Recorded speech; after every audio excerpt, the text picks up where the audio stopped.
થી મિત્રો આપ સર્વની યુટ્યુબ ચેનલ પર ફરીથી એકવાર હાર્દિક સ્વાગત કરું છું। આગળના વિડીયોની અંદર આપણે તમામ પ્રશ્નો જોઈ લીધા અને હવે બીજી કોઈ વાતો કર્યા વગર સીધા આગળના દાખલા પર વળી ગઈ। બરાબર, આગળના 3 દાખલા મેં પૂરા કરીને ચોથો દાખલો, હવે આઈએમપી નામનો ચોથો દાખલો હું આગળ બીજો લઉં। જુઓ, એ સેમ આવો દાખલો મેં આગળ તમને સેમ ટુ સેમ શીખવાડી નાખ્યો કે ભાઈ 3, 8, 13 અપ ટુ 253નું છેલ્લેથી 20મું પદ શોધો।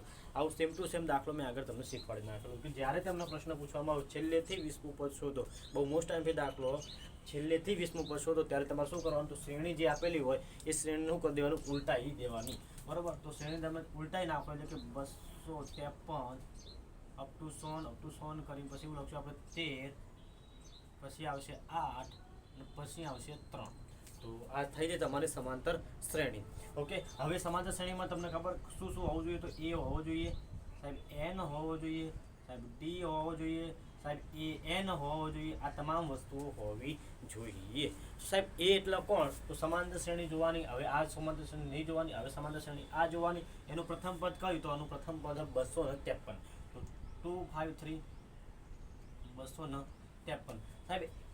20મું પદ શોધવાનું હોય, એન એટલું થશે 20મું પદ, એટલે એન નો અર્થ થઈ જશે 20 સાહેબ। ડી એટલે, તો ડી એટલે ડિફરન્સ, ડિફરન્સ એટલે કેવી રીતે, તો 3માંથી 8 જાય એટલે કેટલા વધે, એ તમારો ડિફરન્સ। તો સાહેબ 3માંથી 8 જાય એટલે વધે -5, તો -5 ઇઝ ધ ડિફરન્સ। બરાબર, એ એન એટલે છેલ્લું પદ। બરાબર, આપણે કયું પદ શોધવાનું, 20મું પદ શોધવાનું હોય, તો એ એન તો આપણે શું કરવાનું થશે, ગોતવાનું થશે। બરાબર, 20મું પદ તો આપણે શું કરવાનું, ગોતવાનું થશે। બરાબર, ઓકે, હવે આપણું સૂત્ર કયું સમાંતર શ્રેણીનું, તો સાહેબ સમાંતર શ્રેણીનું સૂત્ર એવું હોય, એ એન બરાબર એ વત્તા કૌંસમાં n-1 ઇન્ટુ ડી। તો સાહેબ એ એન બરાબર એ વત્તા કૌંસમાં n-1 ઇન્ટુ ડી। હવે એ એનની કિંમત કેટલી, તો એનની કિંમત નથી, તો સાહેબ જુઓ એનની કિંમત અને એનની કિંમત કેટલી છે 20, તો આપણે એવું લખશું એ 20 બરાબર, એટલે થઈ ગયું સાહેબ 20મું પદ। ઓકે, હવે એ એટલે કેટલા, તો 253 253 પ્લસ n-1 ઇન્ટુ ડી, એનની વેલ્યુ કેટલી 20, તો 20 - 1 સાહેબ। ડી, તો ડીની વેલ્યુ કેટલી સાહેબ, તો ડીની વેલ્યુ -5, તો -5 ના -5, તો 820 ઇઝ ઇક્વલ ટુ 253 ના 253 પ્લસ 20માંથી 1 જાય એટલે કેટલા વધી, 20માંથી 1 જાય એટલે વધશે સાહેબ 19 વધશે, અને ઇન્ટુ 5, તો હવે 20 ગુણ્યા 253 ના 253 પ્લસ 19 ગુણ્યા 5, 19 ગુણ્યા 5 એટલે કે 19 × 5 = 95, પણ આ પ્લસ અને આ કેવો માઇનસ, તો પ્લસ ઓર માઇનસ માઇનસ 19 × 5 = 95, તો -95 રેડી ને, પ્લસ ઓર માઇનસ માઇનસ 19 × 5 = 95। હવે જો તમે હજુ સાદું રૂપ આપવાનું, 253 ના 253 પ્લસ ઓર માઇનસ માઇનસ 95 ના 95, તો 220 બરાબર 253 માંથી 95 નું શું કરવાનું થશે, બાદ કરવાનું થશે, તો 253 માંથી 95 ને 95 તમે બાદ કરી નાખો। ઓકે, બાદ કરી નાખો, જુઓ 10 માંથી 5 જાય એટલે 5 × 3 = 8, 10 માંથી 9 જાય એટલે 5 અને 1 કેવા આવશે 158, તો 158 is the right and final answer. તો 820 બરાબર 158 આવશે। બરોબર, સેમ ટુ સેમ હવે બીજો દાખલો આપણે જોઈએ। ઓકે, હવે જુઓ, હવે દાખલો નંબર 5, જેની અંદર 3 અંકની કેટલી સંખ્યાઓ 7 વડે વિભાજ્ય હશે। ઓકે, આવો સેમ ટુ સેમ આગળ દાખલો મેં શીખવાડી નાખેલો, અને હવે તમને એક બીજો દાખલો તમને આવો શીખવાડી રહ્યો। જો સાંભળો શું કીધું, 3 અંકની કેટલી સંખ્યાઓ 7 વડે વિભાજ્ય હશે। હવે 3 અંકની શરૂઆત ક્યાંથી થાય, તો સાહેબ 3 અંકની શરૂઆત થઈ જાય 100 થી, કારણ કે 1 થી 9 1 અંક કહેવાય, 10 થી લઈને 99 2 અંક કહેવાય, અને 100 થી લઈને 99 સુધી 999 સુધી એ કઈ સંખ્યા કહેવાય, તો 999 સુધી એ આપણી 3 અંકની સંખ્યાઓ કહેવાય। ઓકે, તો હવે આપણે જોઈ લઈએ। જુઓ, તો 3 અંકની શરૂઆત ક્યાંથી થાય, તો સાહેબ 3 અંકની કેટલી સંખ્યાઓ 7 વડે વિભાજ્ય એટલે કે 7ના ઘડિયામાં આવે, તો હવે 101 લઈ લો, તો સાહેબ 101 લઈ લો, તો 101 નહીં કપાતી, બરાબર, 15 × 105, 15 × 105, ઓકે, 15 × 105 105 એવી સંખ્યા જે કેટલા વડે કપાશે, 105 એ જે 7 વડે કપાય। બરાબર, હવે તમને કોઈ કેવી રીતે ખબર પડી, તો ખબર ના પડે તો કંઈ નહીં, સીધી તમે લઈ લો 101 ભાગ્યા એના કેટલા કરી લેવાના 7, શેષ વધે તો નહીં કપાય, 102 લઈને એના કરી નાખો 7 નહીં વધે, આ શેષ વધશે તો જવાબ નહીં આવે, 103 એને 7 વડે 104 લઈ લો એને 7 વડે, 105 લઈ લો એને 7 વડે તમે ડિવાઈડ કરી નાખો એટલે તમને જવાબ મળી જશે. સીધું જો તમને ઘડી આવો તો ખબર પડી જાય 15 સીધા 105 થાય એટલે કે 105 એવી પ્રથમ સંખ્યા જે 7 વડે વિભાજ્ય હશે. બરોબર. ઓકે, તો કઈ સંખ્યા પ્રથમ સંખ્યા કઈ આવી? 105. ઓકે, 105. અને હવે 112. કેવી રીતે 112? તો શું કરવાનું થશે? 7 ઉમેરવાનું થશે એટલે જવાબ કેટલો આવશે? 112. રેડી ને? અને હવે તો 119. તો આવી રીતે કરતા છેલ્લામાં છેલ્લું પદ કયું સાહેબ? હવે છેલ્લું આંકડું કાઢવું હોય ને ત્યારે તમારે શું કરવાનું? તો જુઓ 999 થાય. છેલ્લો આંકડો 999 7 વડે કપાય ખબર નથી તો આપણે શું કરશું? 7 વડે કાપી દઈશું. 7 એકા 7, કેટલા વધ્યા? 2. 29 થયા. 7 દુ 14, 7 તરી 21, 7 ચોક 28. કેટલા વધ્યા સાહેબ? 9. 7 દુ 14, કેટલા વધ્યા સાહેબ? 5. હવે જુઓ, જો 999 હોય 999 એ 7 વડે કપાતી નથી, પણ જો આ 999 માંથી જે વધેલા 5 રહ્યા એ હું કાઢી નાખું તો સાહેબ જે સંખ્યા આવશે એ સંખ્યા મારી 7 વડે કપાતી હશે. તો 999 માંથી આ 5 કાઢી નાખું કારણ કે 5 વધારાના આવ્યા. આ 5 વધારાના હું કાઢી નાખું એટલે વચ્ચે કોણ? 994. તો 994 વધારે 995 માંથી જો 999 માંથી 5 કાઢી નાખો એટલે વચ્ચે કોણ? 994. તો આ 994 શું હશે? તો આ 994 7 વડે કપાશે. કેમ? કારણ કે 999 ભાગતા 5 વધતા હતા એટલા માટે. તો છેલ્લો કોણ આવશે? 994. છેલ્લો દાખલો લાવવો હોય, તમારે જ્યારે છેલ્લું પદ લાવવું હોય ત્યારે જે સંખ્યા હોય એના ભાગી નાખવાનું, વધારાનું વધતું હોય એવી બાદ કરી દેવાનું. રેડી? આ દાખલો બહુ ઇઝી હતો. હવે તમે એવું કરો, હવે તો તમને આવડે એવું જ છે. ઓકે, હવે તો આપણો જો સૂત્ર પણ એ એટલે ક્યાં કોણ, ડી એટલે કોણ, એન એટલે કોણ, એન એટલે કોણ. ઓકે, ચલો. એ એટલે કોણ? તો 105. ડી એટલે કેટલું સાહેબ? તો 7 નો તફાવત એટલે 7. એન એટલે આપણે શું કરવાનું? કેટલી સંખ્યા તો આપણે ગોતવાનું સાહેબ. અને એન એટલે કેટલા? તો 994. હવે સીધું સૂત્ર મૂકો, કિંમતો મૂકો, દાખલો આવી જશે.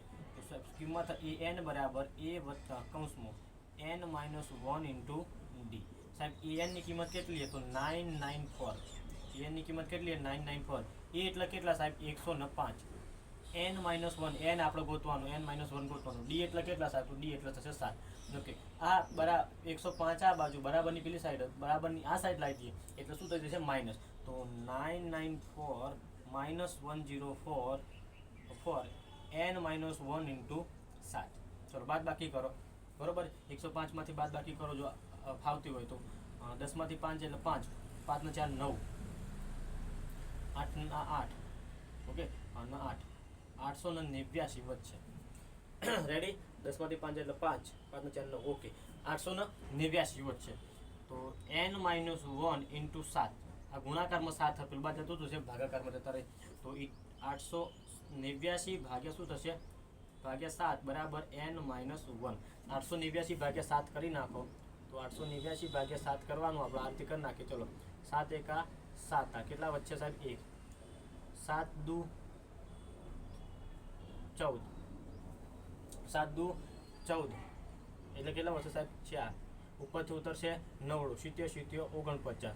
તો જવાબ કેટલો આવે? 127. આના ભાગતા જવાબ 127 આવે બરાબર n - 1. સાહેબ આપણે n - 1 ની કિંમત નહીં જોતી, આપણે ખાલી કિંમત જુઓ n ની. તો આ -1 ઉઠાઈને પેલું બાદ લાવી દઉં તો જ્યારે બરાબરની પેલી સાઈડ થશે માઇનસ બરોબરની પેલી સાઈડ એટલે શું થશે? પ્લસ. બરાબર n. તો 127 પ્લસ 1 128. તો n is equal to 128 is the right and final answer રહેશે. બરોબર? હવે આગળનો દાખલો નંબર 6 આપણે જોઈશું કે એ પણ કેવો મોસ્ટ ટાઈપી દાખલો છે. હવે આગળનો દાખલો જુઓ, 6થો દાખલો. લગાતાર ત્રીજા ટાઈપ એના દાખલો ત્રીજી વખત આવી રહ્યો, રિપીટ થઈ રહ્યો. જુઓ 10 અને 250 વચ્ચે 4ના કેટલા ગુણિત હશે? 10 અને 250 ની વચ્ચે એટલે આપણે 10 અને 250 ની વચ્ચે જવાનું. બરોબર? ના 10 ને લેવાનું નથી કે 250 ને લેવાનું નથી. 10 ની વચ્ચે કોને કહેવાય? તો 10 ની પહેલા કોણ? 11 આવે. તો 11 થી લઈને 249 સુધી જે વ્યક્તિઓ આવશે એટલે કે જે સંખ્યાઓ આવશે એ સંખ્યાઓ 4 વડે કપાતી હોવી જોઈએ. એવી કેટલી સંખ્યા હોય? પ્રશ્ન એવું કહેવા માંગે છે. તો હવે 10 અને 250 વચ્ચેની તો મેં તમને કીધું 10 પછી કોણ આવે? 11 આવે. 11 આવે, બરોબર. વચ્ચે કીધું 11 આવે. 11 4 વડે કપાય તો 4 ના ઘડિયામાં 11 આવતા નથી. આગળ જો કોણ આવશે? 12 આવશે. 4 ના ઘડિયામાં 12 આવી? હા સાહેબ. તો 4 ના ઘડિયામાં 12 આવી તો પહેલી સંખ્યા તો આપણને મળી જાય. કોણ આવે? 12. વિચારશો એટલે તમને બધું ઓટોમેટિક આવશે. હવે દર વખતે 4 વડે કાપવા જવું એની જગ્યાએ આપણે શું કરશું? દર વખત 4 ઉમેરતા જશું. એટલે 4 ઉમેર નાખો એટલે શું થશે? 16. 4 ઉમેર નાખો એટલે શું થશે? 20. એ જે છેક જતા છેલ્લું પદ કોણ આવશે? 250. આપણને 250 મેં તમને કીધું કે 250 અડવા નથી, એની વચ્ચે કીધું એટલે છેલ્લું પદ 250 ના કહેવાય. છેલ્લું પદ 250 ન કહેવાય. છેલ્લું પદ 249 કહેવાય. રેડી? કેમ 249 કહેવાય? કેમ કે છેલ્લું પદ 250 છે અને આપણને વચ્ચેની વાત કરવામાં આવેલી છે. તો છેલ્લું પદ 250. ઓકે. હવે જુઓ 249. હવે એને 4 વડે કાપી નાખો. મેં તમને શીખવાડું. તો 4 સંગ અને 24 ઉપરથી ઉતર્યો 9. 4 દૂની 8. કેટલા વધ્યા? 1. શેષ વધવી જોઈએ નહીં. જે શેષ વધે એ શેષના આગળથી બાદ કરી નાખો. એટલે કે 249 માંથી બાદ કરી નાખો એટલે 2 આવશે. 2 4 8. 248. અને છેલ્લી સંખ્યા કઈ હશે? 248 હશે. બરોબર. છેલ્લી સંખ્યા 248 હશે જે 4 વડે કપાતી હશે. રેડી છોકરો? ઓકે. હવે જુઓ. રેડી? ઓકે. હવે જુઓ. હવે આપણા જોડે બધી વસ્તુ આવી ગઈ. આપણા જોડે એ પણ આવી ગયું. આપણા જોડે ડી પણ આપણે એન તો ગોતવાનું હશે સાહેબ. અને એન એટલે આપણે આવી ગયું. એ એટલે કેટલા સાહેબ? તો એ એટલે 12. ડી એટલે કેટલા? તો સાહેબ ડી એટલે તફાવત કેટલાનો હોવો જોઈએ? 4 નો તફાવત હોવો જોઈએ. 16 માંથી 12 જાય એટલે કેટલા આવે? 16 માંથી 12 જાય એટલે કેટલા આવશે સાહેબ? 4. એન એટલે કેટલા? તો એન તો આપણે ગોતવાનું સાહેબ. એન એટલે કેટલા? તો એન એટલે છેલ્લું પદ 248. અને હવે શું કરશું આપણે? તો સૂત્રમાં કિંમતો મૂકીને પછી શું કરશું? બાકાચીકી બોલાવી નાખશું. તો એ એન બરાબર એ વત્તા કૌંસમાં n minus 1 into D. an બરાબર એ વત્તા કૌંસમાં n માઇનસ 1 ઇન્ટુ ડી. હવે an ની કિંમત કેટલી? તો an ની કિંમત કેટલી? 248 બરાબર એ એટલે કેટલા? તો સાહેબ એ એટલે કેટલા? એ એટલે થશે 12. રેડી છોકરો? n minus 1. n એટલે કેટલા સાહેબ? તો n તો આપણે ગોતવાના સાહેબ. સાહેબ ડી એટલે કેટલા? તો સાહેબ ડી એટલે કેટલા? તો ડી એટલે સાહેબ થશે 4. હવે સાદું રૂપ આપણને થશે 248 એમના એમ. શરૂઆત તમારે દાખલો ગણવાની શરૂઆત અહીંયાથી જ કરવાની. બરાબર? એને બરાબરની પેલી સાઈડ જ લઈ જવાનું. ચલો તો તમે દેખાય કે બરાબરની પેલી સાઈડ. હવે એ બરાબરની આ સાઈડ લાવી દો એટલે શું થશે? માઇનસ થશે. બરાબર. આ બાજુ કોણ વધશે? n માઇનસ 1 ઇન્ટુ 4 વધશે. ચલો 248 માંથી 212 ના શું કરવાનું થશે? બાદ કરવાનું થશે. તો સાહેબ વચ્ચે કોણ? 236 વચ્ચે. બરાબર. n minus 1 into D.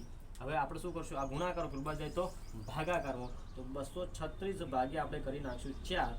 બરાબર થશે n માઇનસ 1. ચલો આને કાપી નાખો. તો 4 પંચા 20 અને 4 9 36. 4 પંચા 20 અને 4 9 36. 69 થશે. હા સોરી 59 થશે.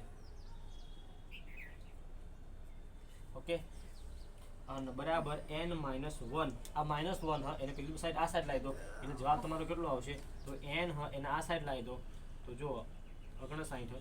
માઇનસ 1 આ સાઈડ લાવી દો એટલે શું થશે? પ્લસ થશે. એટલે n બરાબર કેટલા મળે આપણને? 60. તો n ની વેલ્યુ સાહેબ કેટલી મળશે? 60. તો 4 વડે કપાતી કુલ સંખ્યાઓ કેટલી હશે? 60 હશે. આગળનો દાખલો હજુ હવે જોઈએ અંદર. ઓકે સાહેબ હવે દાખલો જુઓ. સમાંતર શ્રેણીનું 11મું પદ 38 હોય, 16મું પદ 73 હોય તો તેનું 31મું પદ શોધો. બરોબર. આ દાખલા 2-3 રીતે કરી શકાય. લોકની રીતનો ઉપયોગ પણ કરી શકાય. અને એક સૂત્ર આપણને ગણિતની અંદર આપેલું હોય ચોપડીની અંદર એક સૂત્ર એવું હોય. સૂત્રનો ઉપયોગ કરશો તો દાખલો તમને સહેલો પડશે. કેવું સૂત્ર થાય? તો એની અંદર તમને ડી માટેનું એક સૂત્ર આપેલું કે ડી બરાબર આવું સૂત્ર આપેલું કે ડી બરાબર સાહેબ am માઇનસ an ભાગ્યા m માઇનસ n. આવું એક સૂત્ર તમને અંદર આપેલું છે. બરોબર. આપણા ડી માટેનું સૂત્ર. હવે સાહેબ અહીંયા જુઓ. ડી એટલે શું થાય? તો તફાવત થાય. તો તફાવત એમને એમ રાખો. am એટલે જે મોટું પદ હોય ને એ લેવાનું. બરોબર. am એટલે કયું પદ? 16મું પદ. am એટલે કેટલું થઈ જાય? 16મું પદ. બરોબર. તો અહીંયા તમારે લખવાનું a16. n એટલે નાનું પદ. m એટલે મોટું, n એટલે નાનું. નાનું કોણ કહેવાય? a11 ભાગ્યા m minus m. m minus n એટલે કે 16 ભાગ્યા 16 માઇનસ n. કારણ કે જો તમે 16 અને n દેખાય છે. 16 m ની વેલ્યુ 16, n ની વેલ્યુ કેટલી? 11. તો 16 માઇનસ 11.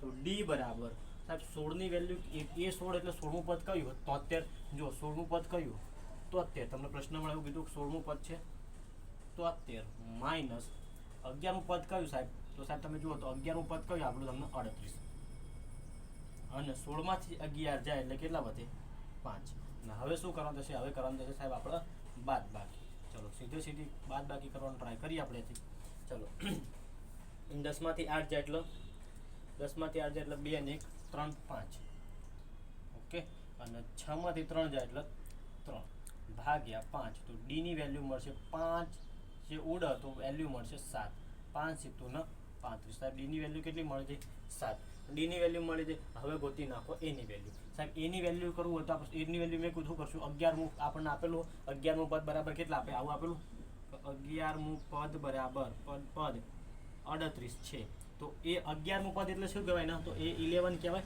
અને એ 11 એટલે કેવી રીતે બને તો a + 10d બને છે એ 11 કેવી રીતે બને a + 10d બરાબર તમારે એ 50મું પદ શોધવું હોય તો કેવી રીતે બને એ 50 બરાબર a + 49d એ ઘટાડીને લખી દેવાનું તમને એક તમને કે આમાં 72મું પદ શોધવું હોય તો એ 72 બરાબર કેવી રીતે બને તો a + 71d રેડી આવું આગળના થિયરીની અંદર આપણે શીખવાનું હોતું હોય આવે છે અંદર પણ આપણે અહીંયા થિયરી નહીં સમજ રાખી એટલે મેં તમને ડાયરેક્ટ કરી નાખ્યું બરાબર તો એ 11 બરાબર a + 10d એ 50 કહે તો a + 50d એ 76 કહે બરાબર તો a + 75d આવી રીતે તો એ 11ની કિંમત કેટલી તો સાહેબ એ 11ની કિંમત આપણા જોડે ઓલરેડી છે 11મું પદ કયું 38મું તો એ 11 બરાબર કેટલા 38 સાહેબ એની વેલ્યુ આપણને ખબર નથી 10ના 10 સાહેબ ડી ની વેલ્યુ મને ખબર પડી ડી ની વેલ્યુ કેટલી આવી 7 તો ડી ની વેલ્યુ મળી 7 તો 38 એના એ 10 સીધું સાહેબ 70 બરાબર હવે એ શોધવાનું 70 હું પેલી સાઈડ લઈ જાઉં તો શું થશે 38 - 70 બરાબર એ હવે 38માંથી 70 જાય એટલે કેટલા વધી સાહેબ 38માંથી 70 જાય એટલે કેટલા વધ્યું સાહેબ 70માંથી 38 ને બાદ કરી નાખો બરાબર 70માંથી 38 શું કરશો આપણે સીધા બાદ કરી નાખશું 10માંથી 8 જાય એટલે 2 અને 6માંથી 3 જાય એટલે 3 32 વધી કેટલા વચ્ચે 32 પણ કેવા 32 -32 કેવા 32 -32 તો એ બરાબર -32 એ બરાબર -32 જવાબ આવશે એ -32 મળી ગયો આપણે શોધવાનું 31મું પદ તો લો છોકરો 31મું પદ શોધવું હોય તો સાહેબ એ 31 લખાય અને એ 31 એટલે કેટલા કહેવાય a + 30d કહેવાય હા સાહેબ તો એ 31 બરાબર એ આપણા જોડે મળ્યું સાહેબ 32 આપણે શોધવાનું તો 31મું પદ તો ડી આપણા જોડે કેટલો તો ડી સાહેબ આપણા જોડે મળી ગયું 7 બરાબર ડી તમને મળી ગયો 7 તો 31 ના 31 -32 ના -32 પ્લસ ના પ્લસ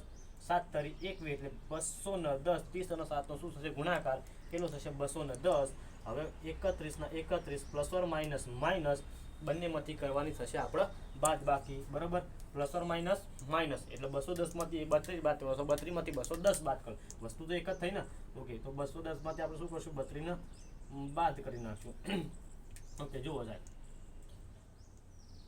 0 10 માંથી 2 જાય એટલે કેટલા વચ્ચે 8 પાછા અહીંયાથી 1 આવે તો 10 10 માંથી 3 જાય એટલે કેટલા વધે 7 તો કેટલો આવશે 178 તો 31મું પદ કયું હશે 178 બરાબર આ બી એક દાખલો મોસ્ટ ટાઈમથી દાખલો રહેશે તમે મને લોફની રીતે કરવા જશો ને તો એકદમ બઠ્ઠો વળી જાય એવો દાખલો હોય બરાબર આપણે તમને સૂત્રની મદદથી બહુ ઇઝી રીતે આખી વસ્તુ શીખવાડી નાખી આ સૂત્ર તમને આવડી ગયું તો આ વસ્તુ તો તમને અટ્ટાસથી આવડવાની બરાબર એની જરૂર શુક્રા પડી ડીની જરૂર શુક્રા પડી એટલી વસ્તુ તમને ખબર પડે જો એની ડીની જરૂર એટલા માટે પડશે કારણ કે આપણે 31મું પદ આગળ જઈને બનાવવાનું હતું આ વસ્તુ આવો એકદમ નેચકડા દાખલા આપણે 5.1ની અંદર પણ દાખલા આપેલા છેલ્લા આવા બરાબર 31મું પદ બનાવો શોધો 32મું શોધો 34મું શોધો એવું બધું પરીક્ષા પૂછાતું ને એટલે હાલ આપણે શીખશું નહીં નવી શરૂઆત કરશું ત્યારે આપણી વસ્તુ શીખશું બરાબર તો મળીએ હજુ એક નવા વિડીયોની અંદર કે જેની અંદર હજુ સમાંતર શ્રેણીના પ્રશ્નો આપણા બાકી છે બરાબર આવતા નેક્સ્ટ લેક્ચરની અંદર સમાંતર શ્રેણીના બધા પ્રશ્નો જેટલા બાકી છે તમામ પૂરા કરશું બરાબર તો મળીએ આગળના વિડીયોની અંદર જય હિન્દ જય ભારત ભારત માતા કી જય વિડીયો ગમે તો લાઈક શેર અને સબસ્ક્રાઈબ કરો